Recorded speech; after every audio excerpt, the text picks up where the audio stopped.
the frozen statues of Blackwood Lake. In the remote town of Blackwood, Minnesota, the temperature dropped to degrees C on New Year's Eve. When the sun rose, the town square wasn't empty. 12 residents were standing perfectly still in a circle, frozen solid like ice statues. They weren't huddled for warmth. They were looking up at the sky with wide, joyful smiles carved into their frozen faces. No footprints led to them, and no struggle was found in the snow.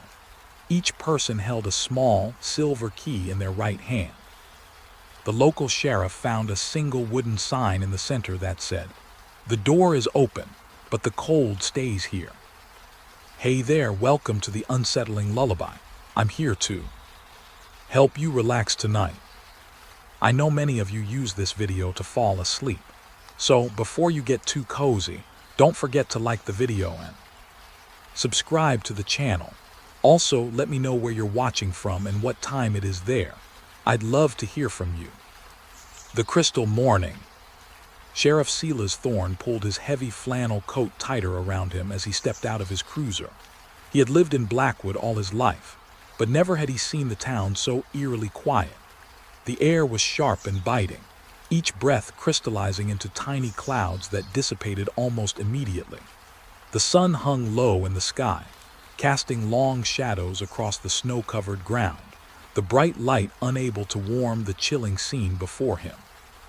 His boots crunched through the fresh powder as he approached the town square, the usual sounds of the morning, children laughing, cars rumbling, the hum of life, replaced by an unsettling silence. As he neared the circle of figures, his heart sank. 12 of his neighbors stood frozen, their bodies encased in ice, faces turned skyward, eyes wide and ecstatic. The sight was grotesquely beautiful, as if some cruel artist had sculpted them from the very essence of winter itself. He took a moment to observe the frozen tableau, noting the detail in each face, how the sunlight caught the frost in their hair, how their expressions seemed to convey a blissful serenity. But beneath that facade lay a dark reality. Silas stepped closer, feeling a chill that had nothing to do with the temperature. The absence of footprints, the lack of struggle, was unsettling. It was as if they had simply appeared there, as if the ground had swallowed them whole before spitting them back out as statues. "What in God's name?" he muttered, crouching down beside the nearest figure, old Mrs. Hargrove. She had been the town librarian, her soft voice always welcoming. Now her mouth was frozen in a smile, eyes wide with an unspoken joy that felt almost sacrilegious. "Sheriff," a voice called from behind him. It was Deputy Mark, his breath visible in the frigid air. "We've got to get them to the coroner. This isn't right." Silas nodded, his mind racing. No signs of struggle, no footprints. He pointed to the pristine snow surrounding them, the untouched powder offering no clues. It's like they were placed here, like they chose to stand here. Mark frowned, looking at the smiling faces. "You think they knew what was happening?" "I don't know," Silas said, standing up and taking a step back. "But we need to find out. Start taking photos, document everything." As the deputy began capturing the scene, Silas turned his attention to the wooden sign that had been partially buried in the snow. He brushed off the frost, revealing the words written in black paint. "The door is open, but the cold stays here." The phrase sent a shiver down his spine, as if it held some dark significance he couldn't yet grasp. "We need to notify the coroner," he said, his voice steady despite the unease curling in his stomach. "And get the news out to the townsfolk. They deserve to know what happened." He looked at the frozen circle once more, a sense of dread pooling in the pit of his stomach. There was something deeply wrong in Blackwood, something he couldn't quite name, but it felt as if the cold had come alive. The silver keys. The investigation began with the keys. 12 silver keys, each held tightly in the frozen hands of the victims. Silas had gathered the town's few remaining residents in the community center, their faces pale and drawn. The warmth of the room felt oppressive against the biting cold outside, but no one spoke. The atmosphere was thick with anxiety and fear. "Each key belongs to an abandoned house in the old Blackwood," Silas explained, packing before the gathered crowd. The ghost town that was submerged when the lake was dammed in 1955. We need to find out what these keys unlock. A murmur rippled through the room as old-timers exchanged worried glances. "The old Blackwood," murmured Martha, a frail woman clutching her shawl around her shoulders. "I remember when they flooded it. My parents used to tell stories about the town before it disappeared." "Everyone here is a descendant of the original founders of Blackwood," Silas pressed on, trying to maintain order. "We have to consider what happened there, what these keys mean." "What do you think it means, Sheriff?" Mark asked, leaning against the wall, arms crossed tightly over his chest. "You think this is some kind of sick joke?" "I don't know," Silas admitted. "But we need to find out. We'll start with the houses the keys belong to. We'll get a team together for an expedition to the lake. There's something down there that connects these people."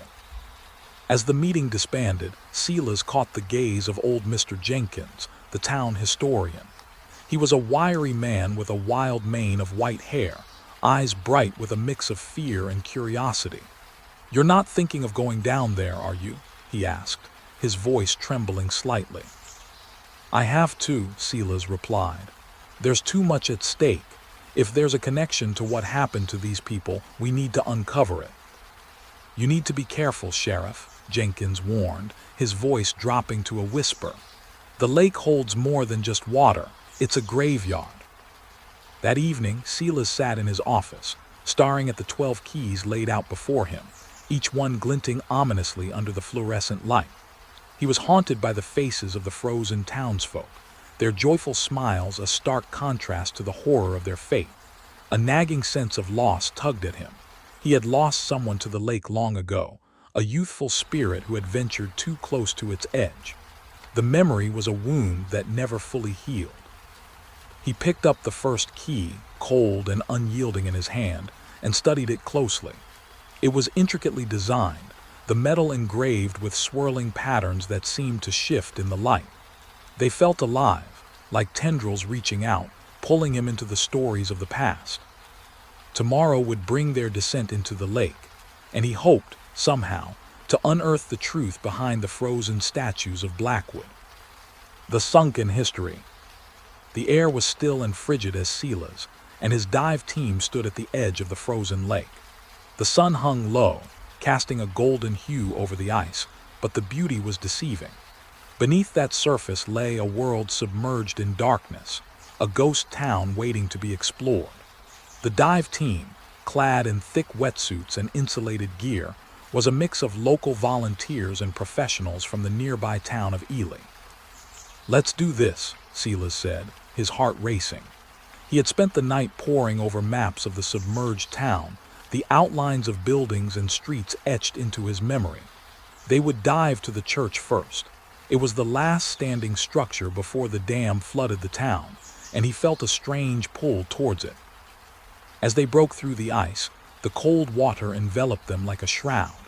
Silas gasped at the shock, but he quickly regained his focus as they descended into the depths. The light from above faded, replaced by the eerie glow of their dive lights. The world around them transformed into a frozen wonderland, every surface coated in a layer of frost that sparkled like diamonds. They swam deeper, navigating through the remnants of the town. Silas felt a sense of reverence wash over him. This was a place that had once been full of life, now reduced to memories encased in ice. Buildings loomed like specters, their outlines barely discernible in the murky water. And then there it was, the church, standing proudly, its steeple reaching towards the surface as if pleading for salvation. It was perfectly preserved, frozen in time. The dive team gathered around, their lights illuminating the intricate stained glass windows, the colors vibrant even after decades underwater. "What the hell?"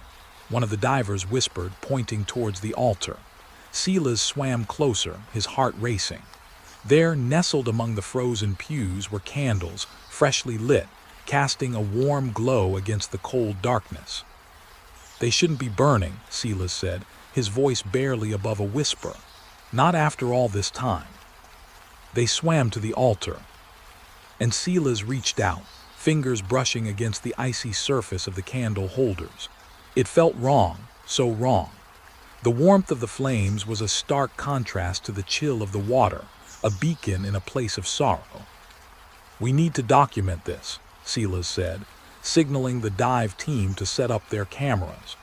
"This could be the key to understanding what's happening above the surface." As they took photos, a sense of dread filled the water around them. Silas could feel it, a presence lurking just beyond the reach of their lights. He turned, scanning the darkness, but saw nothing. The icy grip of the lake tightened around him, whispering secrets he wasn't meant to hear. They finished their exploration, and as they ascended through the water, Silas couldn't shake the feeling that they had disturbed something that should have remained buried. The church, with its burning candles, felt like a warning, a call to something ancient and cold. The sleepwalking epidemic. The sun dipped below the horizon, casting long shadows across the town of Blackwood. Silas sat at the diner counter, nursing a cup of coffee that had long gone cold. The usual chatter of the locals was replaced by nervous whispers, the atmosphere thick with paranoia.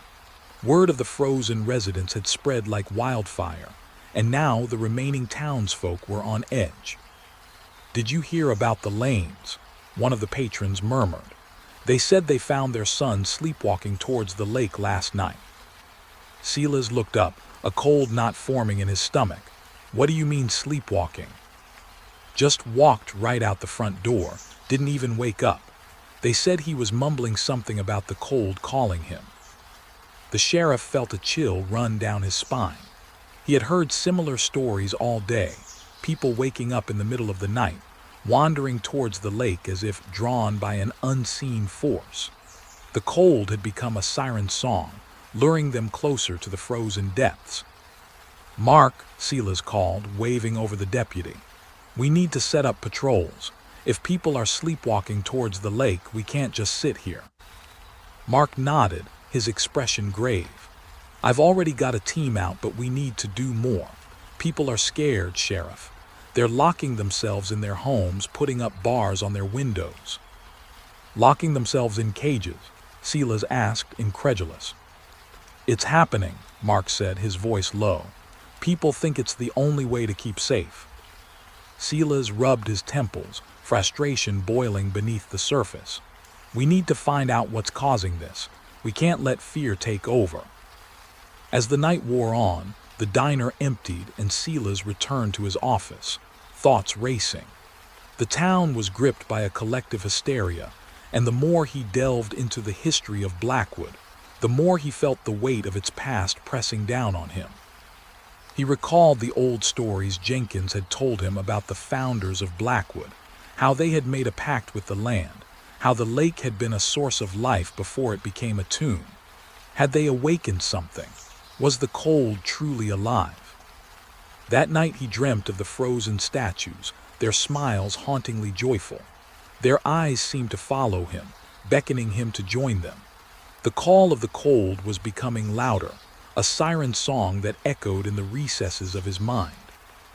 The architect of the ice. The next day, Silas and Mark decided to confront the town historian, Mr. Jenkins. He was a repository of knowledge, and they needed to understand what the town had forgotten. They found him at the old library, surrounded by dusty tomes and faded photographs of a time long past. "Sheriff," Jenkins greeted, his voice a mixture of reverence and fear. "You've come to ask about the lake, haven't you?" Silas nodded. "We need to know more about the founders, about what they believed. There's something happening in Blackwood, and we need to understand it before it's too late." Jenkins hesitated, glancing around as if the weight of his words could summon the darkness. The founders believed in an ancient cold, a presence that dwelled beneath the lake. They thought it required vessels, a way to manifest in our world. Silas's heart raced. "Vessels, you mean?" "Yes," Jenkins said, his voice barely above a whisper. "They believed that every few decades the cold would demand sacrifices, people who could be transformed into its agents. That's what the keys represent, a way to access the old town, to give those who were chosen a means to return. They want to bring back the founders, Mark asked, incredulous. How is that even possible? The cold is a consciousness, Jenkins replied, his eyes wide with fear. It's more than just ice. It's a force that demands reverence. Those who are chosen become part of it, and the only way to appease it is through offerings. Silas felt the ground beneath him shift. So the 12 who were frozen, they were chosen. Yes, and now the lake is calling to the rest of the town. It's only a matter of time before more succumb. We have to stop this, Silas said, determination seeping into his bones. Where can we find this cold? Where is it hiding? There's an ice cave behind the waterfall, Jenkins said, his voice trembling. Some say it leads to the heart of the cold. But beware, Sheriff, those who go seeking it may not return. Silas and Mark exchanged glances, their minds racing. We'll need to gather a team, Mark said, his voice steady. We can't let this continue. As they prepared to leave, Jenkins grabbed Silas's arm. You must understand, Sheriff, the cold is not just a force. It has a will of its own. If you go seeking it, be prepared for what you may find. Not all who enter come back unchanged. Silas nodded, the weight of the historian's words heavy on his shoulders. The lake was alive and it was hungry. The Great Thaw. The ice cave loomed before them, an imposing entrance framed by icicles that hung like daggers from the rock. Silas, Mark, and a small team of locals stood at the threshold, the air thick with tension. The howling wind whipped around them, a reminder of the cold that held Blackwood in its icy grip. Are you sure about this? Mark asked, his voice low. Once we go in, there's no turning back. We don't have a choice, Silas replied, determination hardening his resolve. If we don't confront this, more will die. We need to find a way to break the hold the cold has on this town. With flashlights in hand, they stepped into the cave, the light illuminating the crystalline formations that adorned the walls. The air was frigid, each breath a reminder of the danger that lurked within. They ventured deeper, the sound of dripping water echoing around them, creating an eerie melody that sent shivers down their spines. As they reached the heart of the cave, they found themselves in a vast chamber, the walls shimmering with frost. In its center stood a frozen altar, and Silas felt a pull towards it, an overwhelming urge to approach. He stepped closer, the air thick with an ancient energy that crackled around them. What is this place? Mark whispered, awe and fear mingling in his voice. This is where it all began, Silas said, reaching out to touch the altar. The moment his fingers made contact, a blast of cold surged through him, a wave of energy that threatened to consume him whole. Images flickered in his mind, visions of the founders standing in a circle, keys in hand, their faces twisted in ecstasy as they offered themselves to the cold. He could hear their voices, chanting in a language he couldn't understand, a dark incantation that resonated through the very fabric of the cave. Silas, Mark's voice broke through the haze, pulling him back to reality. We have to go. But it was too late. The altar began to glow, the ice shifting and cracking as the cold awakened. Silas felt a presence coiling around him, a voice whispering promises of power and eternal life. He struggled against it, but the cold was relentless. Fight it, Mark shouted, grabbing Silas's arm and pulling him away from the altar. We need to leave. With a final surge of strength, Silas broke free from the cold's grasp, stumbling backwards as the cave trembled. The altar shattered, sending shards of ice flying in every direction. The very walls of the cave began to collapse, and they sprinted towards the exit, adrenaline surging through their veins. As they emerged into the open air, gasping for breath, Silas turned back to see the cave collapse in on itself, the entrance sealed by a wall of ice. He felt an overwhelming sense of loss wash over him, a part of him buried beneath the surface, forever changed by what he had witnessed. Spring arrived slowly in Blackwood, the ice melting away, revealing the town once more. But as the warmth spread, a new horror unfolded. The frozen statues were gone, their bodies no longer encased in ice. The townsfolk awoke to find their neighbors transformed. Their smiles still intact, but their eyes vacant, as if they were no longer truly present. Silas stood in the town square, watching as the former residents wandered aimlessly, keys still clutched in their hands. He felt a chill run down his spine, a reminder of the darkness that still loomed beneath the surface. "They aren't dead," Mark said, his voice trembling. "They've changed." A haunting realization settled over Silas. The cold had taken them, but they weren't gone. They were vessels, transformed into something new, something that would continue the cycle. The warmth of spring could not chase away the shadows that lingered, and the town of Blackwood had awakened a horror that would never truly die.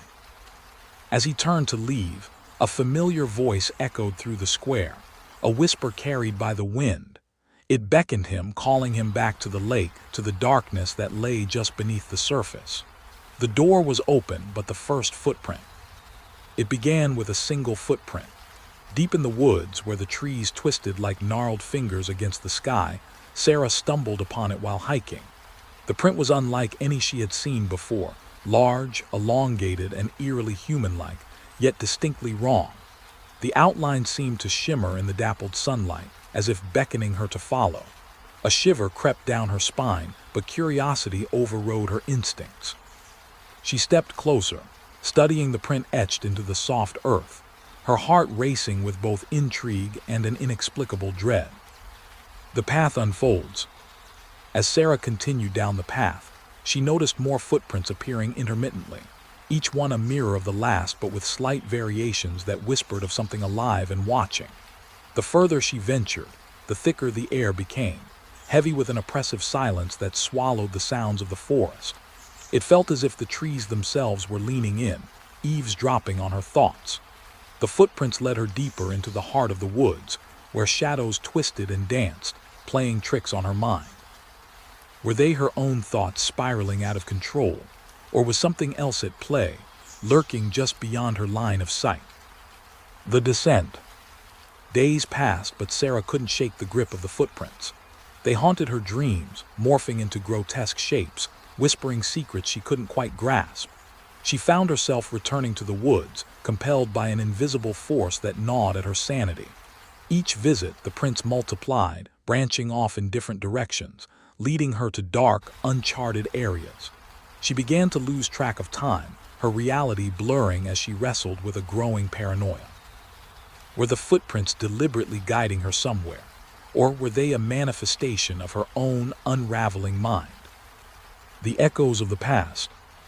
One evening, Sarah stumbled upon an old cabin, half hidden beneath a curtain of ivy. The door creaked open as if inviting her in. Inside, the air was stale, thick with dust, and memories lingered like ghostly whispers. She found remnants of lives once lived, faded photographs, worn furniture, and a journal that spoke of isolation and despair. The last entry chilled her to the bone, detailing the writer's descent into madness, fixated on footprints that led her deeper into the woods, into the arms of something ancient and malevolent. Sarah felt a cold sweat trickle down her spine as she realized she was not the first to be ensnared by the mystery of the footprints. The confrontation. Compelled to uncover the truth, Sarah followed the footprints one last time, her heart pounding as the shadows deepened around her. The prints seemed to pulse with a life of their own, leading her to a clearing where the air crackled with an unearthly energy. There, she faced the source of her torment, a figure shrouded in darkness, its form shifting and undulating, as if it were made of nightmares. It beckoned her closer, whispering promises of understanding and power.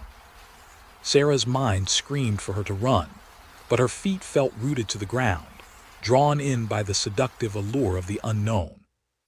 The choice.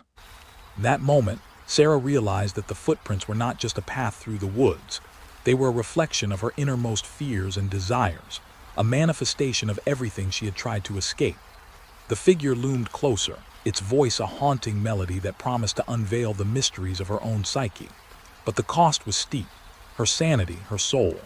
With a final surge of will, Sarah broke free from its grasp, sprinting back through the woods, the prints fading behind her like echoes of a forgotten dream. The aftermath. Exhausted and trembling, Sarah emerged from the woods, the sun breaking through the canopy like a promise of safety. But the footprints lingered in her mind, a permanent scar etched into her psyche. She knew she had escaped, yet the darkness whispered to her still, a reminder of what lay beneath the surface. The woods held their secrets tight, and the footprints would forever mark her as one who had danced with the shadows. In the quiet of her own home, she wondered, had she truly left the woods behind, or had they claimed a part of her that would never return, the house at the end of the lane? Nestled at the edge of a forgotten town, the old house stood like a sentinel, its weathered frame cloaked in shadows. It had once been the pride of the neighborhood, but years of neglect had turned it into a ghostly relic. Windows like hollow eyes stared blankly into the void, while the peeling paint whispered secrets of a time long past. It was here that Clara found herself, drawn by a childhood memory that had lingered like a faded photograph. But this was not a place of nostalgia. It was a place where the air felt thick with dread. The first time Clara saw the footprints, they were unexpected, a series of small, childlike impressions leading away from the house and into the dense woods that bordered her yard. They were impossibly clear against the damp earth, as if a child had just run past. But the house had been empty for years, and the town spoke of strange happenings, disappearances, shadows seen flitting through the trees at dusk. Clara felt a chill skitter down her spine, but her curiosity was a relentless tide. She followed the footprints, each step causing the hairs on the back of her neck to rise. As she ventured deeper into the woods, the air grew colder, and an unsettling stillness enveloped her. The trees seemed to lean in, their gnarled branches clawing at the sky. Clara's heart raced, a primal instinct warning her to turn back, but the footprints beckoned her forward. With every step, she felt the weight of unseen eyes upon her, the sensation of being watched gnawing at her sanity. It was as if the very ground beneath her was alive, pulsating with an energy that was both alluring and terrifying. The footprints wound through the trees like a breadcrumb trail, leading Clara deeper into the heart of the woods. Whispers floated on the wind, unintelligible yet laden with urgency, pulling her further into the dark embrace of the forest. With each passing moment, the boundaries of reality began to blur. Clara could no longer tell if she was following the footprints or if they were leading her. Was she the hunter, or had she become the hunted? Suddenly, the trail ended at a small clearing, where the sunlight struggled to pierce the canopy above. In the center, a weathered doll lay abandoned, its glassy eyes reflecting the dim light. Clara felt an overwhelming sense of déjà vu, as if she had stumbled upon a fragment of her own past, something she should have forgotten but couldn't shake. The doll's presence sent a shiver of recognition through her. It was a toy she had lost as a child, a remnant of innocence buried beneath the weight of years. But as she reached for the doll, the forest around her stirred. The air thickened and shadows elongated, twisting into grotesque shapes that danced at the edges of her vision. Clara's breath quickened, and a primal fear surged within her. The footprints had not merely led her here. They had awakened something that had been waiting in the dark. The whispers grew louder, a cacophony of voices calling her name, urging her to stay. With a jolt, Clara turned to flee, but the path had vanished. Panic surged as she realized the trees had shifted, closing in around her like a tightening noose. The footprints were gone, leaving only her own frantic imprints behind. She was alone, trapped in a labyrinth of her own mind, where the past and present entwined in a haunting dance. Each step she took echoed with the weight of the unseen, and the whispers morphed into a chilling laughter that reverberated in her ears. The house at the end of the lane loomed in her thoughts, a specter of memories long buried. Clara understood now that the mystery of the footprints was not merely about a child lost in the woods. It was about her own lost innocence, her own fractured psyche. The horror lay not in the footprints themselves, but in the realization that sometimes the most terrifying ghosts are the ones we carry within us, waiting for the right moment to emerge from the shadows. Whispers in the snow. The first footprints appeared on a night when the snow fell heavier than it had in decades. They were a series of strange, elongated impressions that cut across the blanket of white, leading from the edge of the forest to the door of the old cabin where Clara lived alone. She had always prided herself on her solitude, finding solace in the stillness of winter. But as she peered out from the frosted window, a shiver ran down her spine, sending a cascade of goosebumps racing over her skin. The next morning, Clara awoke to a world transformed. The landscape, untouched and pristine, bore the weight of fresh snow, yet the footprints remained, stark and unsettling against the gleaming white canvas. They were not human, she realized as she crouched down to examine them, her breath fogging the air. The elongated shape suggested something otherworldly, a creature whose very existence was a mystery, and it gnawed at the edges of her mind. What could have made them? What was it doing here? Days passed and the footprints remained, haunting her thoughts like a specter.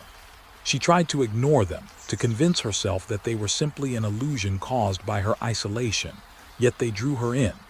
Each time she glanced outside, she felt a compulsion to follow them, to uncover the truth hidden within the woods. But an instinctual fear held her back, whispering that some mysteries were better left unsolved. As the nights grew longer and the air colder, the cabin filled with an oppressive silence. Shadows danced at the corners of her vision, and Clara began to hear whispers, soft, almost melodic, as if the forest itself was trying to speak to her.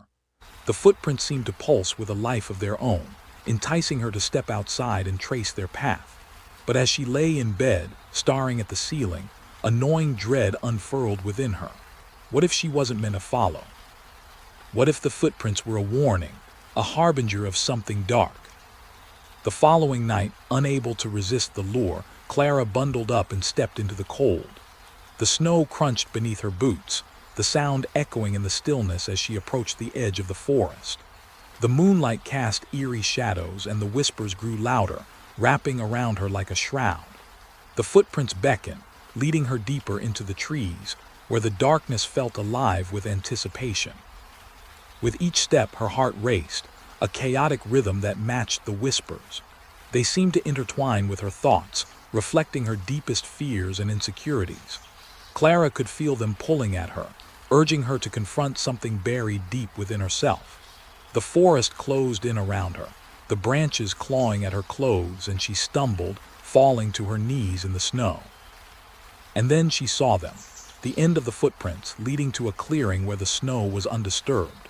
In the center stood a figure, shrouded in shadows, its form indistinct and shifting. Clara's breath caught in her throat, her body frozen with a mix of terror and fascination. The whispers crescendoed, surrounding her with a cacophony of voices, each one echoing her own doubts and fears. "Why did you come?" the figure asked, its voice a haunting echo that reverberated through her mind. Clara's heart pounded as she felt an overwhelming urge to flee. But in that moment, she understood. The footprints were not just a mystery of the forest. They were a reflection of her own psyche, a manifestation of the darkness she had kept locked away. In the face of that shadowy figure, she realized that the only way to escape was to confront her own fears, to understand the whispers that had been calling to her all along. As the figure stepped closer, the world around her faded into darkness, leaving only the sound of her own racing heart. The mystery of the footprints had led her to this moment, and now she stood at the precipice of truth, her truth, wrapped in the chilling embrace of psychological horror. Would she find the courage to face it, or would she become just another whisper in the snow? The 13th Roommate. The loft in Brooklyn was shared by 12 young artists, a rotating door of ambition and cheap rent. But on a Tuesday morning, they found a 13th breakfast plate on the table, a perfect omelet, a glass of orange juice, and a Polaroid of all 12 roommates sleeping in their separate beds, arranged in a chilling collage. There was no 13th roommate on the lease, but the security cameras showed someone had been living in the ventilation shafts for 200 days. The note under the plate said, "I've learned all your secrets. Now I'm going to start telling them. Hi everyone, welcome to 1% Crime. I know you can't sleep, so I'll accompany you with crime stories that happened all over the world before we get to the story. Tell me, where did you hear it from? And if you like this content, don't forget to like, comment, and subscribe. Let's jump straight into the story. Kathy. The ghost in the vent. Detective Marcus Vane stepped into the loft with an air of weary authority. The walls, adorned with avant-garde art and eclectic furniture, felt more like a gallery than a home. Yet the sense of creativity was suffocated beneath layers of anxiety and fear. 12 pairs of eyes flitted nervously across the room, some darting toward the breakfast plate, others fixed on Vane, who was already assessing the scene. "Can you run through what you found?" he asked, his voice low but steady as he crouched beside the table, taking in the sight of the perfect omelet, the condensation on the glass of orange juice, and the unsettling Polaroid that captured their unsuspecting slumber. Francesca, a fiery redhead with paint-stained hands, stepped forward. "It was just on the table when we woke up. None of us made it, I swear." Her voice trembled, and Marcus could hear the quiver of fear beneath her bravado. "All right," he said, his eyes narrowing. "I want to check your security footage. If someone's been in here, we need to see exactly how." The group nodded, and as they led him to the makeshift living room, Vane's mind raced. A 13th roommate. No one had signed a lease, yet the evidence was clear. He caught sight of the camera feed blinking in the corner of the room, a silent sentinel capturing their lives. But as he reviewed the footage, his brow furrowed deeper. The timestamp showed blurry figures moving in and out of the air ducts, but the camera's view was limited. "Can we get access to the ventilation system?"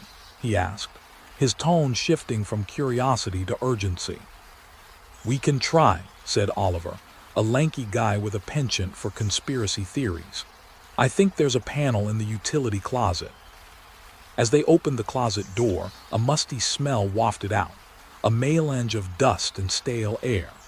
Vane squeezed into the narrow crawlspace, flashlight in hand, illuminating the darkness ahead. The metallic clinking of the ventilation grates echoed eerily around him. He crawled forward, feeling the jagged edges of the ductwork against his palms. The walls were lined with discarded candy wrappers, remnants of a life lived in secret, perhaps a comfort to the ghost that had taken refuge here. He paused when he spotted something else, a small sleeping bag, bunched and dirty, lying beneath a tangle of wires. He pulled it out, revealing strands of hair woven into the fabric, a chilling testament to the intruder's prolonged stay. "Got something," he called back to the others, who waited anxiously just outside the entrance. "This is where your 13th roommate has been sleeping." The digital leak. The following week unfurled like a tightly coiled spring, each day more precarious than the last. The news of the 13th roommate had spread through the group like wildfire, igniting paranoia as the roommates began receiving notifications on their phones. Emails that shouldn't have been sent, browser histories that had been erased. "Who the hell is doing this?" shouted Mia, her voice cracking as she scrolled through a series of forwarded emails from her boss, his tone dripping with disappointment over her questionable online shopping habits. "I didn't even send that. Who leaked it?" Vane sat among them, watching as the tension in the loft escalated. The air felt thick, almost suffocating. "We're still investigating," he said, trying to maintain a semblance of calm. "But it seems like someone is watching you all very closely." Each roommate took turns revealing their own horrors. Alyssa discovered a private message about her recent breakup had been sent to her mother, while Theo, who fancied himself a digital artist, found his latest work uploaded to a dubious website without his consent. The accusations flew like confetti. Everyone was a suspect, and trust evaporated faster than the Brooklyn winter cold. "Maybe it's one of us," Oliver suggested, his eyes gleaming with paranoia. "Someone been gathering intel, and now they're using it against us." "Shut the hell up," Francesca snapped, her voice laced with anger and fear. "We're all in this together." "But are we?" Oliver challenged, his tone turning darker. "That's the question, isn't it?" The roommates began to turn on each other, whispers of betrayal circulating like a noxious cloud. No one felt safe, no one felt at ease.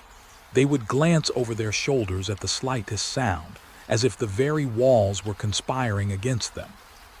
The shadow profile. As the days turned into nights and nights blended into restless days, the investigation took a turn that sent shudders through Vane's spine. He called in a tech forensics expert, a frazzled genius named Thorne, whose fingers danced over keyboards like a pianist. "All right, let's see what we can dig up," Thorne said, pulling up the loft Wi-Fi data. The screen flickered with lines of code and digital trails, revealing a labyrinth of activity that made Vane's head spin. "There's something strange here," Thorne muttered, his brow furrowing deeper. "It looks like someone been using a deepfake algorithm through your network." "What does that mean?" Vane asked, his heart racing. "It means your 13th roommate wasn't just watching," Thorne explained, leaning closer to the screen. "They've been creating profiles, impersonating you all online." Vane's mind raced through the implications. So they could be taking out loans, committing crimes in our names. "Exactly," Thorne replied, his fingers flying over the keyboard. "And I suspect they've been doing it for a while. We need to figure out how deep it goes." The realization sent a chill down Vane's spine. The 13th roommate was no mere voyeur. They were a master of deception, a digital chameleon slipping seamlessly into the identities of his unsuspecting roommates. He felt the weight of their panic pressing down on him, their lives, their futures, tangled in a web spun by someone they couldn't even see. "Who could it be?" Francesca whispered, her voice barely audible. "One of us." Vane shook his head. "We need to dig deeper." The 19th century connection. As Vane and Thorne delved deeper into the loft's history, they stumbled upon a hidden truth that sent shockwaves through their investigation. The building, it turned out, had once been an asylum in the late 19th century, a place where the mentally ill were confined and forgotten. "Look at this," Thorne said, pulling up old blueprints. "There's a hidden floor that doesn't exist in the modern plans." Vane leaned in, studying the faded lines. "What do you mean?" "There's a control room listed here, a place where they monitored patients," Thorne explained. "If it still exists, it could have been used to record audio feeds from every room in the building." The implications were staggering. Vane felt a knot form in his stomach. "You're telling me they could have been listening to us this whole time?" "Possibly," Thorne said, a hint of excitement creeping into his voice. "But we'll need to search the building to find out for sure." They gathered the roommates, tension suffusing the air as they explained the findings. The fear in their eyes was palpable. "They could have been surveilling us without us even knowing," Vane said, his voice steady. "We need to find this control room." As they descended into the building's basement, the air grew colder, heavy with the scent of damp earth and decay. The walls were thick, and the darkness enveloped them like a shroud. "Here," Thorne said, pointing to a rusted door that had been hidden behind stacks of old furniture. "This must be it." Vane pushed the door open, revealing a dimly lit room filled with outdated equipment and an array of recording devices. Dust motes danced in the air, as if the ghosts of the past were watching them. "Jesus," one of the roommates whispered, stepping back in horror. "What the hell is all this?" "It's a control room," Vane said, moving closer. "They were monitoring everything." The face behind the wall. As they sifted through the remnants of a bygone era, Vane felt a chill creep up his spine. The realization that someone had been watching them, perhaps even recording them, was suffocating. But there was something deeper lurking in the shadows, something that connected them all. "Wait," Thorne said, squinting at a series of tapes stacked in the corner. "These have dates on them." "What do they say?" Vane asked, his heart racing as he approached. "Looks like they recorded audio from each room, bedroom conversations, private moments, everything," Thorne replied, his voice trembling with excitement and dread. and they date back to when the asylum was operational. Vane's mind raced. What if someone's been using this technology to create the 13th roommate persona? As they rifled through the tapes, a thought struck Vane. What if the intruder is someone we know, someone who's been hiding in plain sight? The realization hit them like a freight train. The 13th roommate was not simply an outsider. They were someone they had all seen, someone invisible in their midst, lurking at the edges of their lives. Vane gathered the group, his voice steady. We need to figure out who's been acting strangely, someone who might have known about this place. Murmurs spread through the group, eyes darting nervously. Who could it be? Oliver asked again, his tone laced with fear. It could be any of us, Francesca replied, her fear palpable.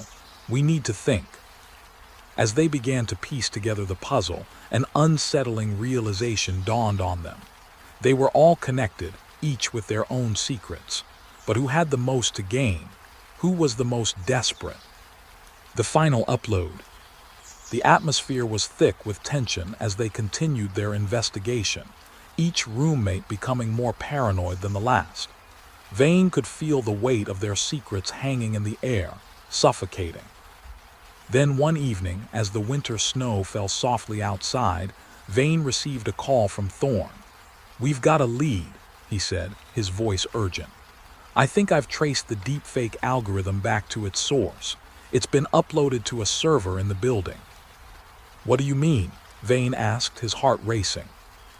"I mean, the 13th roommate has been using it to create profiles and commit crimes in your names. But they're also using it as a beta test for something bigger." Vane felt a cold sweat trickle down his spine. "What do you mean by something bigger?" "I think they're planning to take this technology and sell it to the highest bidder. They're creating a network of identities that can be exploited." Panic surged through Vane as he raced back to the loft, his mind racing. He gathered the roommates, their faces pale and drawn. "Listen, we need to confront whoever this is, whoever is behind the mask," he said, his voice steady despite the chaos swirling around them. As they prepared to confront their ghost, a sudden realization struck Vane. What if the 13th roommate is someone we've all trusted? The group fell silent, the weight of their fears pressing down on them. "Someone we've been living with," Francesca whispered, her voice trembling. As they began to suspect one another, a chilling thought crept into Vane's mind. What if the 13th roommate was not just a person but a manifestation of their own fears, their own secrets? Just then a loud crash echoed through the loft, and they all jumped, hearts pounding. Vane raced toward the noise, his pulse quickening as he approached the source. "Who's there?" he shouted, his voice cutting through the darkness. A figure emerged from the shadows, their face obscured, but the unmistakable voice rang familiar. "I've learned all your secrets. Now I'm going to start telling them." The realization hit Vane like a punch to the gut. The 13th roommate was someone they all knew, someone they had trusted but never truly seen. As the figure stepped into the light, Vane's heart sank. The face behind the wall was someone they had overlooked, someone who had blended in with their lives. The detective's mind reeled as the truth unraveled before him. The 13th roommate was a ghost, a phantom lurking in the corners of their memories, feeding off their fears and secrets. In that moment, Vane realized the horror of their situation. The 13th roommate was merely a beta test for something much larger, a reflection of their own hidden selves, a reminder that in the age of technology, true anonymity was a myth. As he stepped back, the room felt colder, and a haunting sorrow washed over him. He could no longer escape the truth. His own home might not be empty, and the darkness that lingered in the corners of his life could one day claim him too. Part 1. The Unexpected Visitor. The village of Eldergrove was quiet as the sun dipped below the horizon, casting long shadows across the cobblestone streets. The air was fragrant with the scent of blooming jasmine, and the faint sound of crickets began their nightly serenade. It was in this peaceful setting that Clara found herself sitting on her porch, a steaming cup of chamomile tea cradled in her hands. The warmth seeped through the ceramic, comforting her as she stared into the fading light. Suddenly, a soft knock echoed against her door. Startled, Clara set her cup down, the liquid sloshing slightly. "Who could that be at this hour?" she murmured to herself. With a cautious breath, she approached the door, her heart quickening with curiosity. As she opened it, the sight before her was both surprising and familiar. "Jonathan!" Clara exclaimed, her voice a mix of disbelief and delight. The tall figure standing on her doorstep was wrapped in a weathered coat, his hair tousled by the evening breeze. "Clara," he replied, a broad smile breaking across his face. "I hope I'm not disturbing you. I had to see you." She stepped aside, allowing him to enter. "Of course not. It's wonderful to see you. What brings you back to Elder Grove?" She ushered him into the cozy warmth of her home, the soft glow of candlelight flickering against the walls. Jonathan shrugged, his eyes scanning the familiar surroundings. "I drove up from the city. Work has been relentless and I needed a break. Plus, I thought it was about time I visited my favorite place." He chuckled, his gaze locking onto hers. "And my favorite person." Clara felt her cheeks flush. "You always know how to make someone feel special, but really, what's been going on with you? You look different." Her brow furrowed with concern. He ran a hand through his hair, the gesture revealing a hint of vulnerability. "It's been a whirlwind, to be honest, but I think I've realized something important while being away." He paused, the weight of his words hanging in the air between them. "I've missed this place. I've missed you." She bit her lip, the tension between them palpable. "I've missed you too, Jonathan. It's been too long." She gestured toward the chair across from her. "Tell me everything." He settled into the chair, his posture relaxed yet intent. "Well, the city is chaotic. I thought I wanted that lifestyle, you know. The hustle, the late nights, the buzz of people. But it's exhausting. I found myself longing for the calm of Elder Grove, for conversations like this." He smiled, his eyes softening as they met hers. Clara leaned forward, her interest piqued. "So, what now? Are you thinking of making a change?" Jonathan's expression shifted, a flicker of uncertainty passing through his gaze. "I don't know. I feel like I need to reevaluate everything. Maybe find a balance between the excitement of the city and the peace of home." He sighed, the weight of his thoughts palpable. "But it's scary to think about leaving everything behind." Clara nodded, her heart swelling with empathy. "It's a big decision, but you're not alone in this. You have people who care about you here." She paused, her voice dropping to a softer tone. "You have me." His eyes sparkled with warmth. "I know, and that means the world to me." The moment hung between them, thick with unspoken words and possibilities. Just then, a bright flash of lightning illuminated the room, followed by a low rumble of thunder that echoed in the distance. Clara jumped slightly, her heart racing. "Looks like a storm is rolling in," she said, trying to lighten the mood. Jonathan laughed softly, breaking the tension. "A perfect backdrop for our deep conversation, right?" He leaned back, a playful glint in his eyes. "So, what's the plan for the rest of the evening? I'm sure you have some exciting activities lined up." Clara grinned, her imagination already at work. "Well, I could always whip up some popcorn and we can watch that old movie you love. What do you think?" His smile widened. "Sounds perfect, just like old times." As the storm rumbled outside, inside, the warmth of their reconnection filled the room with a glow of hope and nostalgia. The evening stretched ahead of them, a canvas waiting to be painted with laughter, memories, and perhaps the first strokes of a new beginning, a glimpse through the wind. The warm glow of the late afternoon sun filtered through the leaves, casting dappled shadows on the worn wooden table outside the cafe. Clara sat, her hands wrapped around a steaming cup of chamomile tea, watching the world bustle by.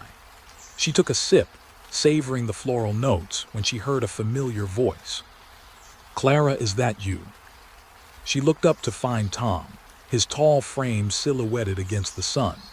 His hair, tousled by the breeze, caught the light, and for a brief moment she felt as if time had folded back on itself. "Tom," she exclaimed, setting her cup down with a gentle clink. "I didn't expect to see you here. How have you been?" He slid into the chair opposite her, a grin spreading across his face. "Busy, as always, you know how it is, but I couldn't resist the call of this place. The coffee here is practically a lifeline." Clara chuckled softly, her eyes sparkling. "And the pastries, I'd say they're a close second." Tom leaned back, folding his arms behind his head. "You know me too well. A good croissant and I'm yours for the day." She watched him, the way his laughter danced in his eyes, and felt the weight of nostalgia settle between them. "Remember the last time we were here? You insisted on trying that ridiculous chocolate cake." His laughter boomed, drawing the attention of a few passers-by. "How could I forget? It was a disaster. I was convinced it was going to be the best decision of my life, and then—" "It was like a sugar bomb exploded in your mouth," Clara interjected, her own laughter bubbling up. "Exactly, and I thought I'd lost a tooth." He shook his head, still chuckling. "But I wouldn't trade that memory for anything. It's these little moments. They're what make life worth living, right?" A gentle breeze rustled through the trees, carrying with it the scent of freshly baked bread. Clara's smile faltered for a moment, her gaze drifting to the horizon where the sun dipped lower, painting the sky in hues of orange and pink. "Yeah, they really are. But sometimes it feels like those moments are few and far between." Tom's expression shifted, a hint of concern flickering across his face. "Is everything all right, Clara? You seem, I don't know, distant." She hesitated, toying with the edge of her teacup, her heart pounding slightly at the vulnerability of sharing. "It's just, life has been hectic. I've been feeling a bit lost lately, like I'm running in circles and not getting anywhere." "Hey," he said softly, leaning forward, "you're not alone in this. We all have those times when we feel adrift. Just remember it's okay to take a step back." Clara met his gaze, the warmth of his presence wrapping around her like a comforting blanket. "Thanks, Tom. It's just nice to know someone gets it." He smiled, the corners of his eyes crinkling. "Always, and you know. I'm here whenever you need an escape. How about we make this a regular thing? You, me, and the best pastries in town." Her heart swelled at the thought. "I'd like that. More adventures, fewer sugar bombs." "Deal," he said, raising his cup in a mock toast. "To new memories." The unfolding evening. As the sun sank lower, the sky deepened into twilight and the cafe's lights flickered on, casting a cozy glow over the patio. Clara felt a sense of belonging envelop her, like a soft embrace. "Look at that," Tom said, pointing towards the horizon where the last rays of sun kissed the sky goodbye. "Isn't it beautiful?" "It really is," Clara mused, her heart lightening as she took in the view. "It's moments like this that remind me to slow down and appreciate everything around me." "Exactly. Sometimes we just need to stop and breathe," he replied, his tone earnest. "And if we grab a pastry while we're at it, even better." Clara laughed, the sound mingling with the soft hum of conversation around them. "You."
Part 1. The Collective Panic. The small town of Ravens Creek, Ohio, had exactly 412 residents. On August 12, 2024, at exactly 3:00 p.m., every single resident received the same hand-delivered envelope in their mailbox. Inside was a Polaroid photo of their own front door, taken from the inside of their house while they were sleeping. At the bottom of each photo, a single sentence was typed. "The door was never locked because I was already inside. Hey there. Welcome to the unsettling lullaby. I'm here to help you relax tonight. I know many of you use this video to fall asleep, so before you get cozy, don't forget to like the video and subscribe to the channel. Also, The air hung thick with tension as Detective Sarah Vance stepped out of her cruiser, the familiar sound of gravel crunching beneath her boots. She squinted against the harsh midday sun, taking in the scene before her. White picket fences lined the streets, their pristine paint contrasting sharply with the sense of dread that permeated the air. Kids played soccer in the distance, oblivious to the chaos unfolding in their quiet town. As she approached the community center where residents had gathered, Sarah could hear the murmurs of confusion and fear. The small brick building, usually a hub of laughter and community meetings, now felt like a pressure cooker about to explode. Pushing through the doors, she was met with a chorus of voices, overlapping and frantic. "Did you see it? It's a violation. How could this happen?" Mrs. Thompson, the town librarian, exclaimed, her hands trembling as she clutched her own photo. Her voice cracked, revealing the raw panic that lay beneath her composed exterior. "I locked my door last night. I swear I did," shouted Mr. Jenkins, a retired school teacher, his face flushed with anger. The once calm and gentle man had transformed into a volcano of emotion, his fists clenched at his sides. "Everyone please, calm down." Sarah raised her voice, her authority demanding attention. "I need you all to listen to me. I'm here to help. We need to figure out what's going on." As the room quieted, she scanned the faces before her, fear etched into the lines of their foreheads, eyes wide with disbelief. A sense of violation hung heavy in the air, palpable and suffocating. Each family had received their own photo, a cruel reminder of their vulnerability. "Detective Vance," a shaky voice broke through the silence. It was Clara Miller, a single mother of two, her eyes brimming with tears. "What are we supposed to do? I didn't sleep a wink last night, and now I feel like I don't belong in my own home." Sarah stepped closer, her expression softening. "I understand, Clara, but we need to stay calm and work together. Has anyone checked to see if there were any signs of forced entry?" A murmur swept through the crowd. Couples exchanged hesitant glances, and a few people shook their heads, the realization dawning that no locks had been broken, no windows tampered with. It was as if someone had simply walked through their walls, unseen and unfelt. I went to check my back door," stammered Tom, a high school football coach. "It was locked. All the doors were locked, but my photo," his voice trailed off. "How did they get in?" Sarah felt the weight of their collective panic pressing down on her. She needed to maintain control. Lives depended on it. "I'm going to start an investigation immediately. We'll canvass the entire town, speak to every resident. If anyone saw anything suspicious, or if you felt like you were being watched, please come forward."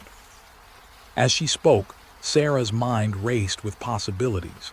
This wasn't just a prank. It felt too sinister, too calculated. The photos were a grotesque violation of privacy, a reminder that safety was an illusion. The murmurs began again, growing into a cacophony of worry. "What if they come back? Is my family safe? I'm not sleeping in that house again."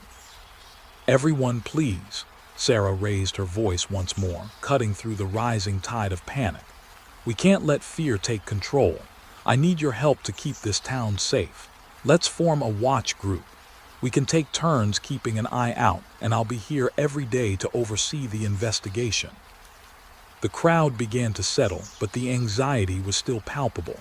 Sarah caught sight of a father, arms wrapped protectively around his son, who clutched his teddy bear tightly. The child's wide eyes reflected the confusion of the adults around him. "Detective, what if it was someone we know?" The question came from Mrs. Thompson again, her voice low and trembling. "What if it's someone we trust?" The implication hung in the air like a thick fog. Sarah could feel the tension rising again, the notion of betrayal slicing deeper than the fear of the unknown. "Let's not jump to conclusions," she said firmly.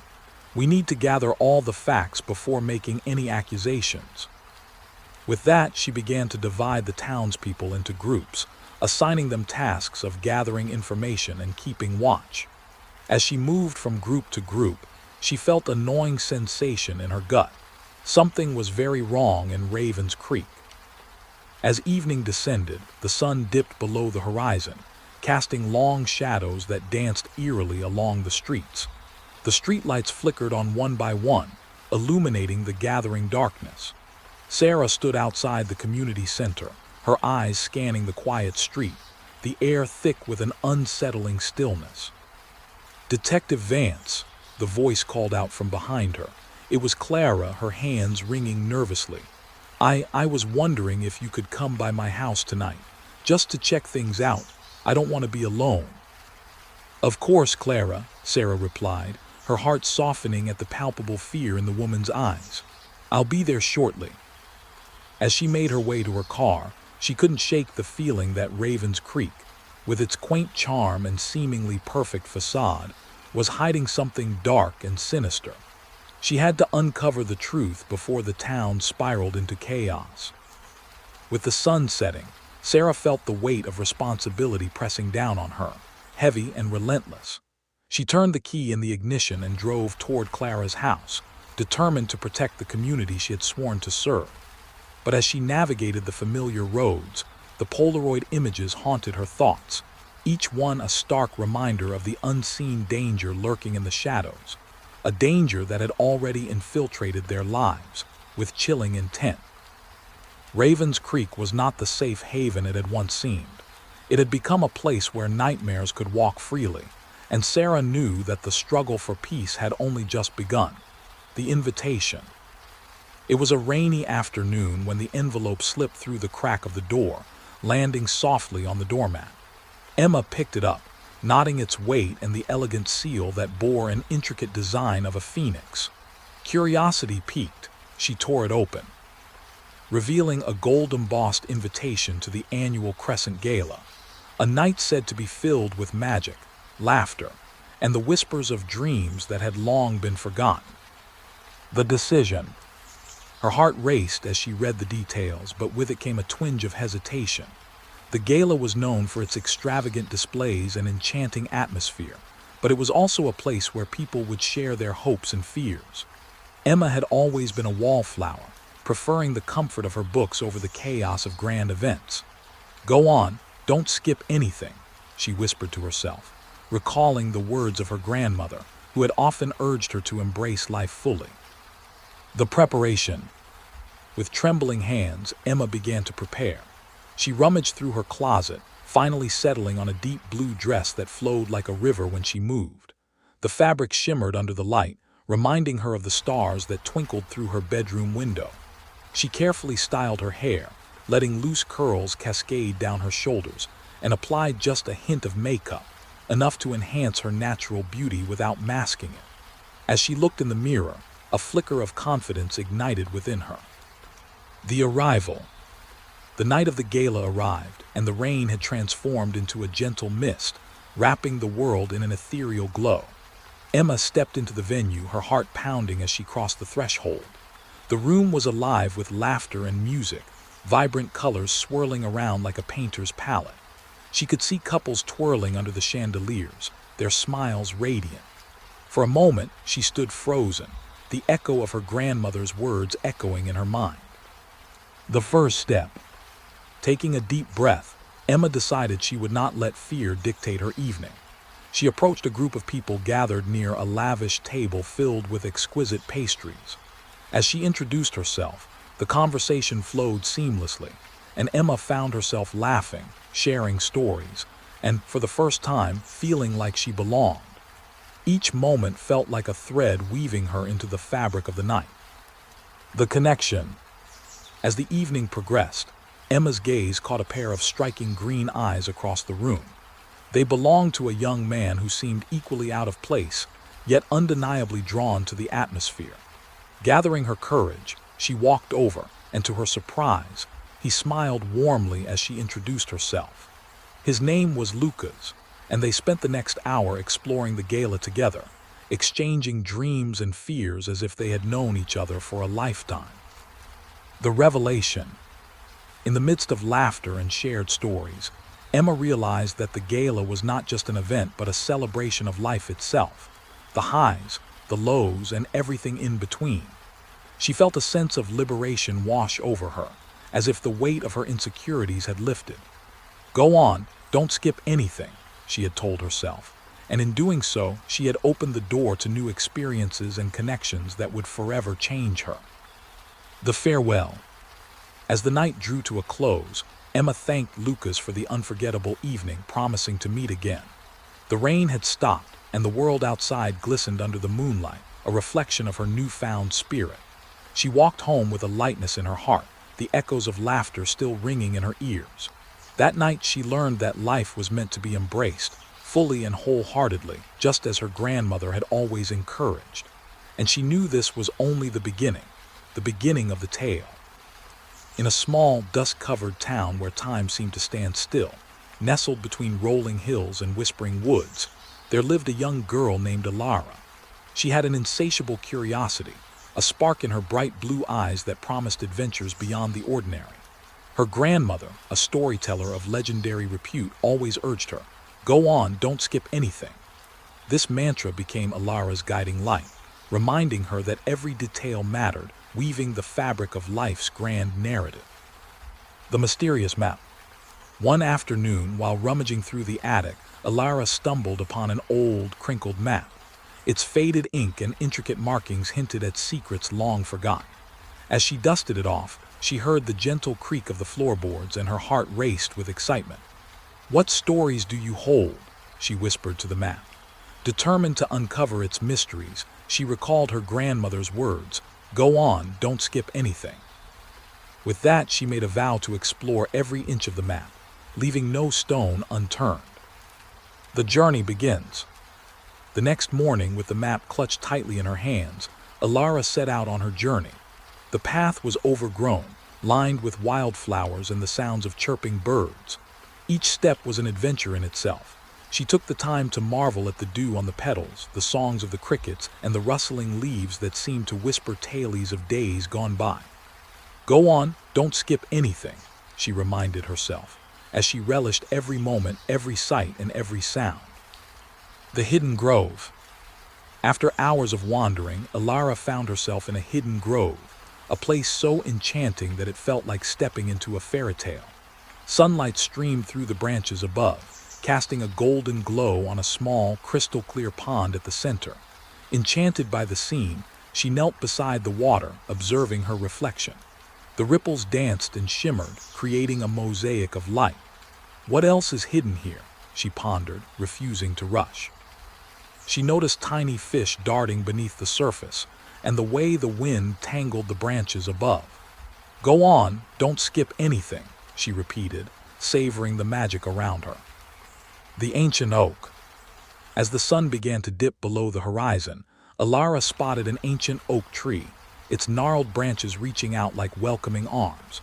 Drawn to it, she approached and noticed carvings etched into its bark, initials, hearts, and symbols of love and friendship. Each mark told a story, a moment frozen in time. She traced her fingers over them, feeling the history beneath her touch. "This tree holds the memories of many," she murmured, understanding the depth of what it meant to cherish every detail. "Go on, don't skip anything," she whispered, immersing herself in the stories it shared. The return home. As night fell, Alara turned to head back home, her heart full and her mind racing with the day's discoveries. The journey had changed her. She had learned to appreciate the small things, the way the world seemed to breathe, the laughter of the wind, and the quiet strength of the ancient oak. She understood now that life was a tapestry woven with moments both grand and mundane. With every step she took, she carried the essence of her grandmother's words, echoing in her heart. Go on, don't skip anything. The legacy of stories.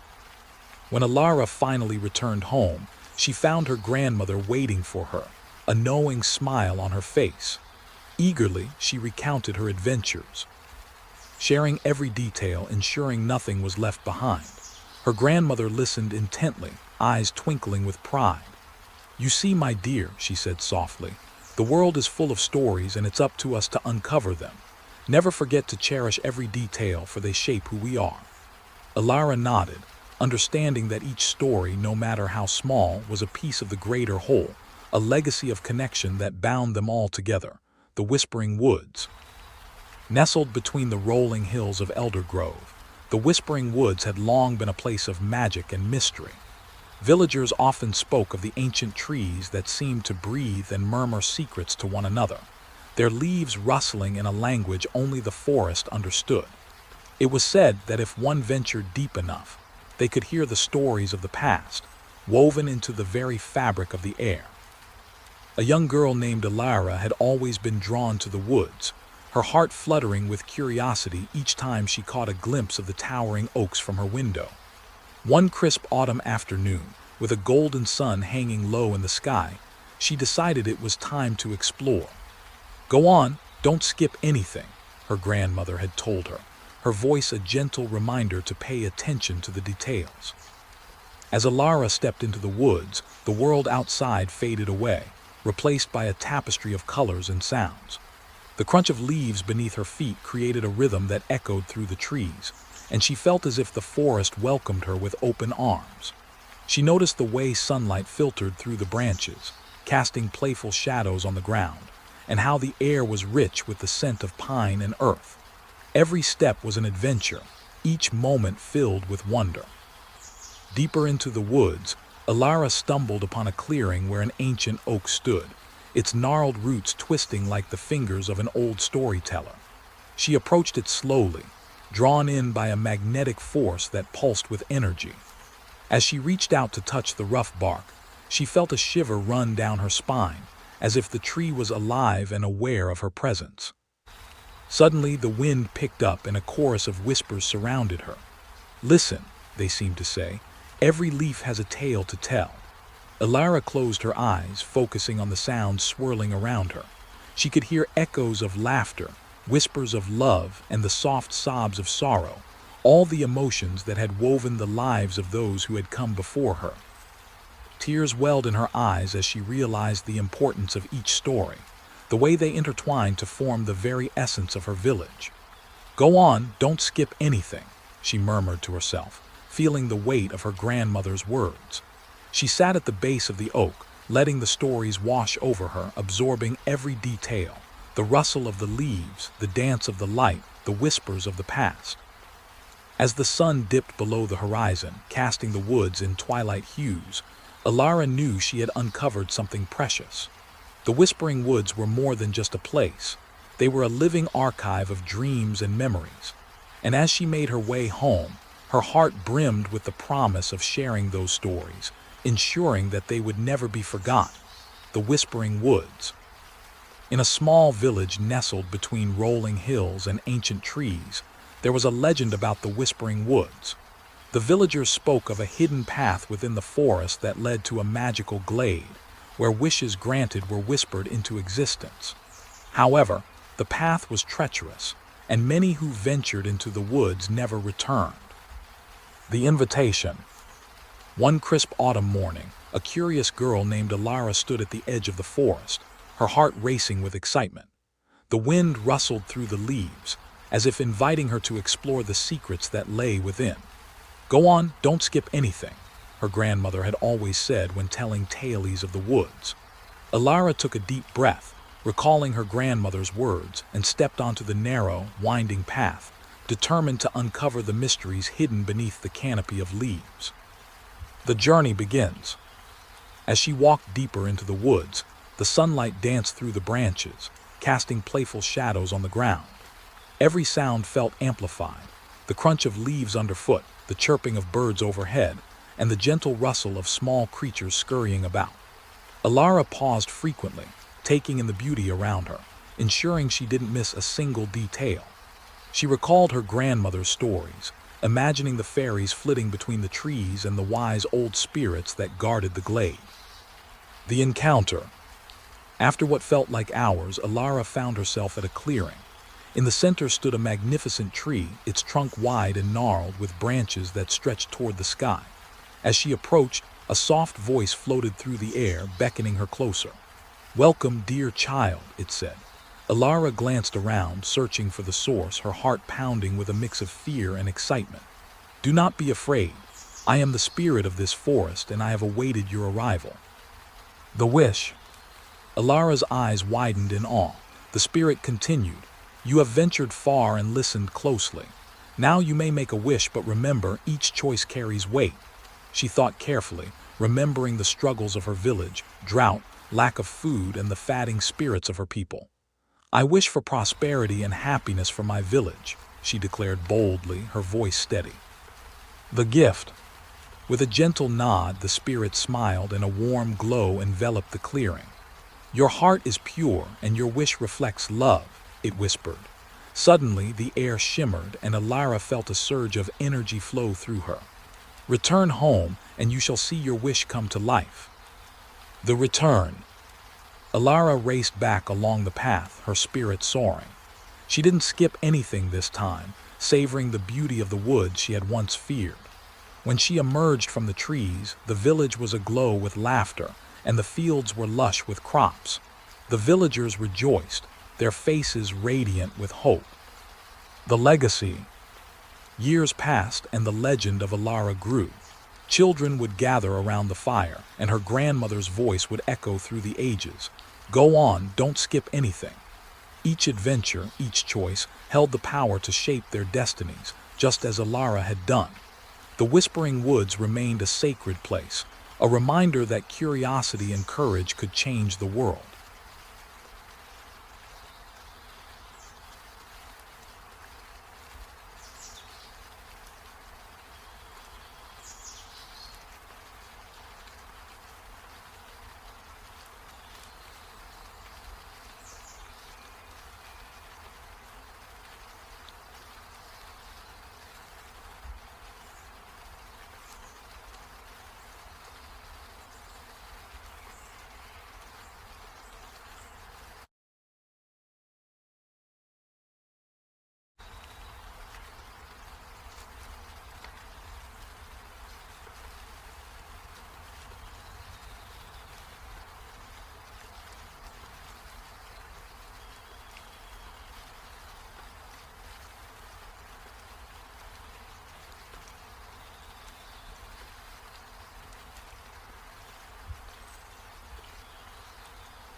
The police found the dinner table perfectly set for 4. The steaks were still warm, the wine had just been poured, and the classical music was playing softly from the record player. The only thing missing was the family. No blood, no struggle, just 4 empty chairs and a single, handwritten note on the napkin that read, "Hi everyone, welcome to 1% Crime. I know you can't sleep, so I'll accompany you with crime stories that happened all over the world before we get to the story. Tell me, where did you hear it from? And if you like this content, don't forget to like, comment, and subscribe. Let's jump straight into the story. Kathy. The Silent Frequency of Oakhaven. Part 1. The Hollow Home. Rain drummed against the roof of the Miller family home, a steady, melancholic symphony that wrapped the affluent neighborhood of Oakhaven in a shroud of gloom. Detective Elias Thorne stood at the threshold, his dark coat slick with mist, the scent of wet pine mingling with the faint, lingering aroma of grilled steaks. The door swung open into an eerie silence, the kind that pressed against one's ears and stifled the breath. "Detective Thorne," a voice broke through the stillness.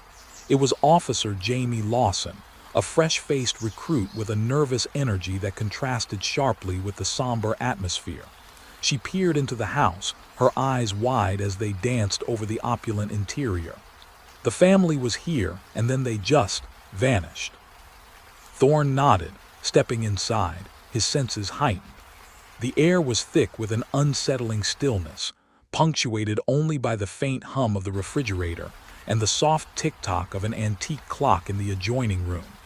As he moved further into the home, the sound of his footsteps echoed against the hardwood floors, creaking underfoot like an old man's cough. The dining room was impeccably set, the mahogany table adorned with fine china and crystal wine glasses that still vibrated slightly, a residual effect of the family's abrupt departure. Thorne could almost hear the laughter that had once filled the space, the clinking of glasses, the animated chatter, all replaced now with a profound silence that felt almost palpable. "Warm," he murmured, glancing at the steaks that lay untouched on their plates, the juices still glistening under the dim chandelier lights. They were just here. His mind raced as he scanned the room, noting the half-open bottle of red wine, dark liquid pooling towards the neck. It seemed to mock him, a reminder of life that had been abruptly snuffed out. "Sir," Lawson called, her voice shaky as she stepped into the living room. "You need to see this."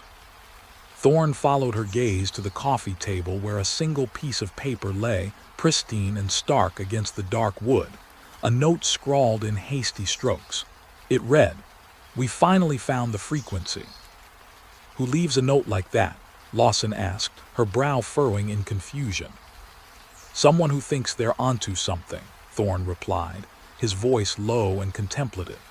He felt a shiver run down his spine, the kind that whispered of secrets buried deep within the walls of this house. He took a breath, inhaling the mix of rain and something else, something metallic that lingered in the air. "We need to secure the scene and get a forensics team in here." He turned, his instincts sharpening as he stepped outside onto the porch, the rain now a gentle drizzle, washing the world into a blur of gray.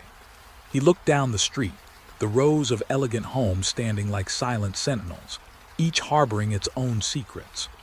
Oakhaven had always felt like a place removed from the chaos of the outside world, but today it felt suffocating, a bubble waiting to burst. "Detective," Lawson called, breaking his reverie. "What now?" Thorne turned back to her, eyes narrowing. "We dig deeper. These people didn't just disappear into thin air. We need to understand what they were involved in. Let's start with the neighbors. Someone must have seen something." As they ventured out into the damp evening, the rain began to fall heavier, pooling in the streets and soaking into the earth. Thorne's mind churned with questions. What had the Millers been searching for? And what connection did that note have to their vanishing? The investigation was just beginning, and with it came the heavy weight of the unknown, pressing down like the thick fog that settled over Oakhaven, wrapping the community in a cloak of unease. Part 2. The Sound of Madness.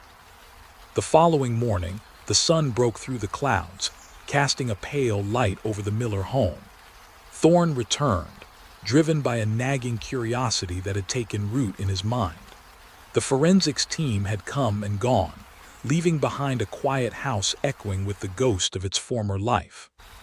"Detective," Lawson greeted him as he stepped through the door, her voice laced with excitement. "You need to see what we found in the basement." Thorne's pulse quickened as he followed her down a narrow staircase, the wooden steps creaking beneath their weight.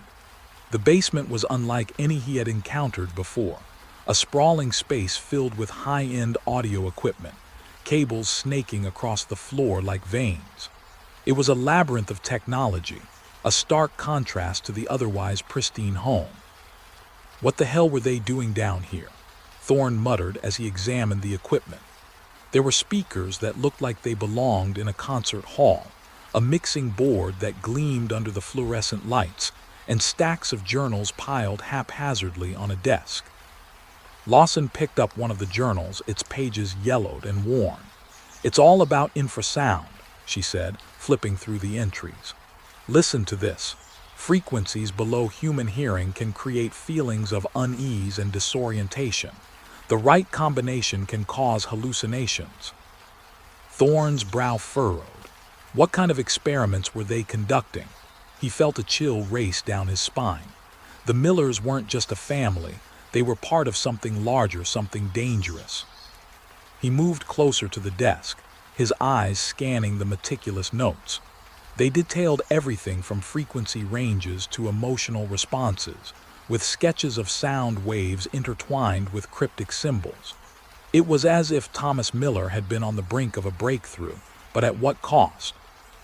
"Look at this," Lawson said, pointing to a diagram. "It's a representation of sound waves interacting with the human brain. This could explain their disappearance if they were experimenting on themselves." Thorne swallowed hard, his mind racing with possibilities. "We need to find out if anyone else was involved," he said, turning to Lawson. "Friends, associates, anyone who might have known what they were up to." As they continued to sift through the remnants of the Millers' lives, Thorne felt an unsettling sense of urgency. The note, the basement, the family, they were all pieces of a puzzle that had yet to reveal its complete picture. "Detective," Lawson said hesitantly, her eyes darting around the basement. "What if this is more than just a missing persons case? What if it's something darker?" Thorne met her gaze, a flicker of understanding passing between them. "That's exactly what I'm afraid of," he replied, his voice steady. "We need to tread carefully. The last thing we want is to disturb whatever it is they were involved in." With a heavy heart, Thorne closed the journal in Lawson's hands. The air in the basement felt thick, charged with an energy he couldn't quite place. It was as if the walls themselves were whispering secrets, begging to be uncovered. As they ascended the stairs, Thorne felt the weight of the Millers, fate pressing down on him. He couldn't shake the feeling that they were only beginning to scratch the surface of something sinister, a truth that lay hidden beneath the frequency of silence. Part 3. The Ghost of 1994. Days turned into weeks as Thorne and Lawson continued to unravel the threads of the Miller case. Each interview with neighbors revealed more layers of secrecy surrounding the family, but it was a conversation with an old woman named Agnes that sent chills down Thorne's spine. "Detective," she rasped, her frail hands shaking as she clutched a cup of tea. "You remind me of a man who came here years ago, back in '94. He spoke of sound, of frequencies that could change your mind." Thorne leaned forward, intrigued. "What do you remember about him?" Agnes closed her eyes, lost in memory. "He called himself the architect, said he could unlock the secrets of the universe through sound. People followed him, you know. They believed every word." Thorne's heart raced as he scribbled notes. "Did you ever see anyone harmed? Did anyone go missing?" Agnes's gaze darkened, her voice dropping to a whisper. "A few. They said he had a way of making you see things that weren't real. I lost my son to that madness." "Your son?" Thorne pressed, desperate for more details. He was drawn to the architect's promise of enlightenment. He thought he could ascend, become something greater. But when he came back, he wasn't the same. He spoke in riddles and then he disappeared. Thorne felt a knot tighten in his stomach. The parallels between the Millers and Agnes's son were too striking to ignore. "Do you think the architect is still out there?" he asked, his voice laced with urgency. Agnes's eyes met his, a flicker of fear igniting. "I don't know, but if you're looking for answers, you need to dig deeper.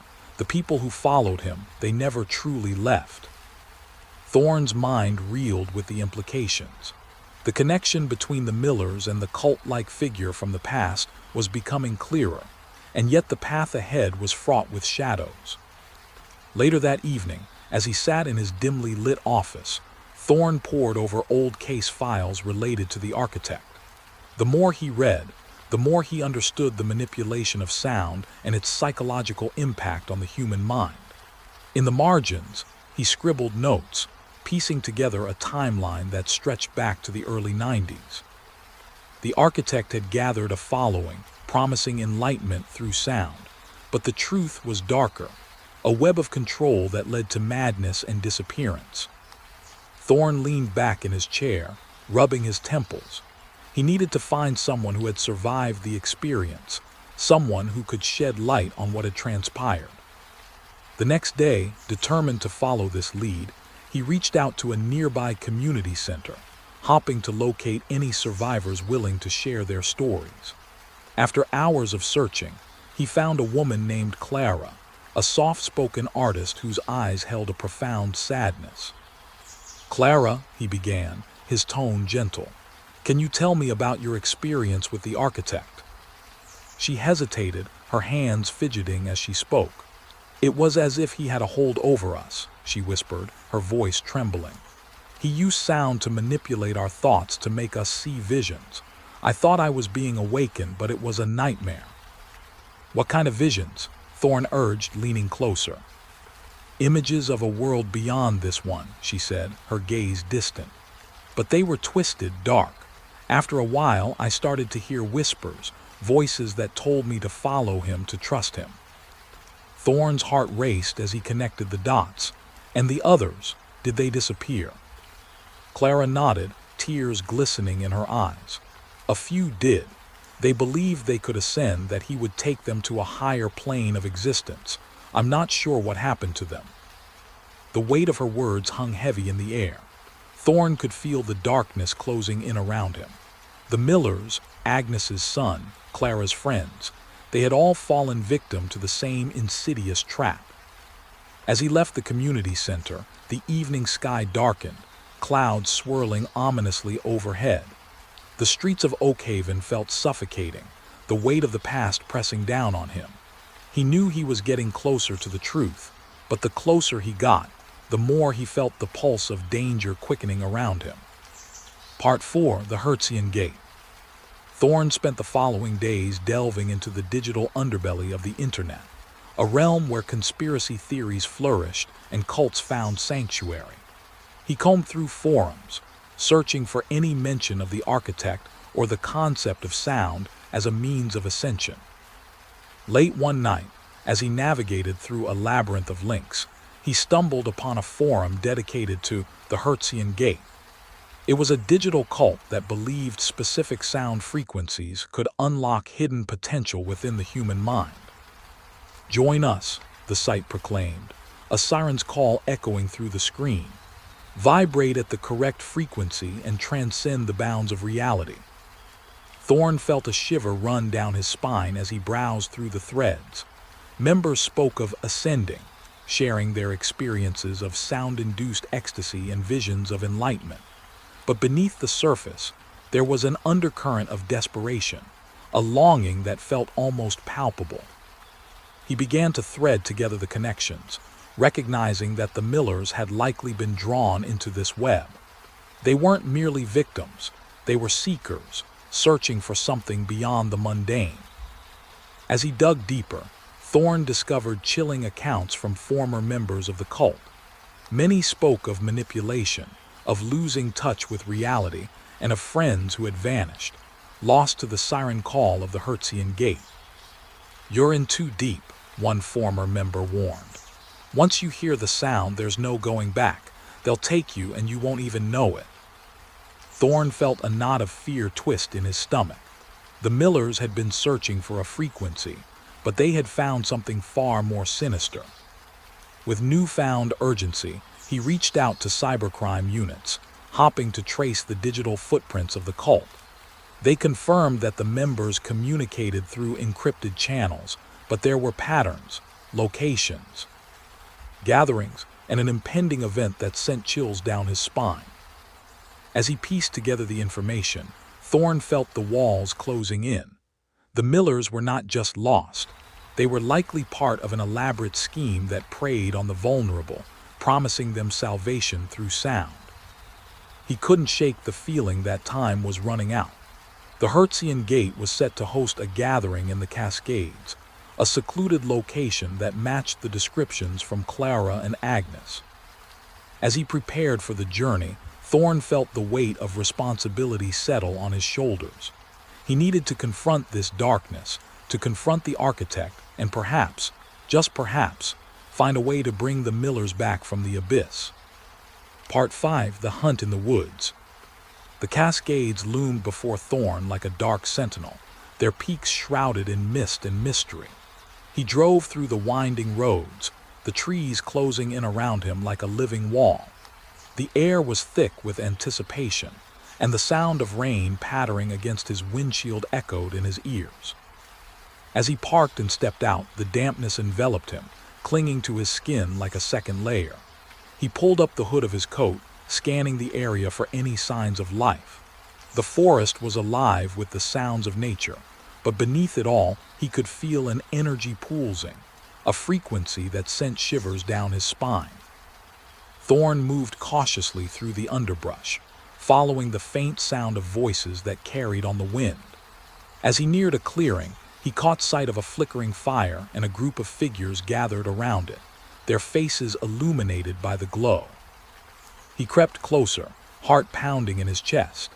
The scene was surreal, a ritualistic gathering where members of the Hertzian Gate spoke in hushed tones, their eyes gleaming with fervor. "Feel the sound," one of them urged, raising a small speaker towards the sky. "Let it wash over you. Let it guide you." Thorne's breath hitched as he watched, horrified. The sound they played was low, a droning hum that seemed to vibrate through the ground itself. He could see the rapturous expressions on their faces, the way they swayed as if entranced. "Now," someone shouted, their voice piercing through the haze, "ascend." In that moment, chaos erupted. Thorne's instincts kicked in as he moved forward, pushing through the crowd. He needed to find the Millers, to pull them back from this madness before it consumed them entirely. "Detective," a voice called, and he turned to see Lawson emerging from the shadows, her face pale. "We need to get out of here." "No," he said firmly, shaking his head. "We need to find the Millers." They pushed deeper into the gathering, the sound growing louder, more intense. The energy felt almost electric, pulsating through the air like a living entity. Thorne's heart raced, each beat echoing in time with the sound that surrounded him. As they moved through the throng, Thorne spotted a familiar face, Thomas Miller, standing at the edge of the firelight, his expression vacant and lost. "Thomas," Thorne shouted, breaking through the crowd. "It's me, Detective Thorne. You need to come with me." But Thomas didn't react. His eyes were glazed over, his body swaying as if caught in a trance. Thorne's heart sank as he realized the truth. This wasn't just a gathering. It was a ritual, a manipulation of sound that had ensnared the Millers in its grasp. "Get him," Thorne ordered Lawson, urgency coursing through him. "We have to break the hold they have on him." As they grabbed Thomas, he turned to them, eyes wide with confusion. "You have to listen. The frequency is the key," he babbled, desperation creeping into his voice. "We found it. We were so close." Thorne's heart raced. "No, Thomas, you have to come back with us." But the sound grew louder, a cacophony of voices rising around them, drowning out reason. Thorne felt the pull of the frequency, a dark temptation that threatened to engulf him. "Hold on," Lawson shouted, her grip tightening on Thomas. "We can't let them take you." With a surge of determination, Thorne pulled Thomas away from the fire, the sound reverberating against his bones. They stumbled backward, the chaos around them intensifying, but Thorne refused to let go. "Get out," he yelled, pushing through the throngs of cult members, dragging Thomas and Lawson with him. "We have to escape." As they burst through the edge of the gathering, the sound began to fade, the hold it had on Thomas loosening. The forest closed in behind them, the trees standing tall like guardians against the darkness. Panting, they finally broke free, collapsing against the rough bark of a tree, the pulsing sound now a distant echo. Thorne looked at Thomas, who blinked as if waking from a nightmare. "What happened?" Thomas gasped, confusion etched across his face. "Where are my family?" Thorne's heart ached at the desperation in his voice. "We need to find them. They're still out there." As they caught their breath, Thorne knew the confrontation with the architect was inevitable. The Millers were still in danger, and he couldn't allow the frequency to claim another victim. Part 6: The Mysterious Package. In the quiet town of Maplewood, the sun dipped low behind the rooftops, casting long shadows across the cobblestone streets. The air was crisp, carrying the scent of fallen leaves and the faintest hint of wood smoke. At the end of Willow Lane stood a quaint little house, its white picket fence slightly askew, and on its porch sat a small package, unassuming yet intriguing. Curiosity brews. The package was no larger than a shoebox, wrapped in brown paper and tied with a single piece of twine. Its edges were frayed, and it bore no return address, only the name Pat scrawled in hurried, looping handwriting. 6 years old, Pat was known throughout the neighborhood for her boundless curiosity and adventurous spirit. Today, she was drawn to the package like a moth to a flame. Unwrapping wonder. With her heart racing, Pat approached the porch. She knelt down, brushing her fingertips over the rough texture of the paper. What could it be? A treasure? A secret? The possibilities danced in her mind like fireflies in the twilight. Slowly, she began to peel away the layers, the twine falling to the ground like forgotten dreams. A world inside. Inside, she found a collection of colorful stones, each one shimmering with a different hue. There were deep blues, vibrant greens, and fiery reds. Each stone seemed to pulse with a life of its own. But nestled among them was a small, hand-painted wooden figure, a girl with wide eyes and a bright smile. Pat picked it up, feeling an immediate connection, as if the figure had come to life through her touch. Imagination unleashed. As she held the figure, a wave of stories washed over her. The girl could be a brave explorer, discovering hidden worlds beneath the surface of the ocean, or a fierce warrior, defending her enchanted forest from shadowy creatures. Pat's imagination soared, and suddenly, the package was no longer just a box of stones. It was a portal to adventure. The power of discovery.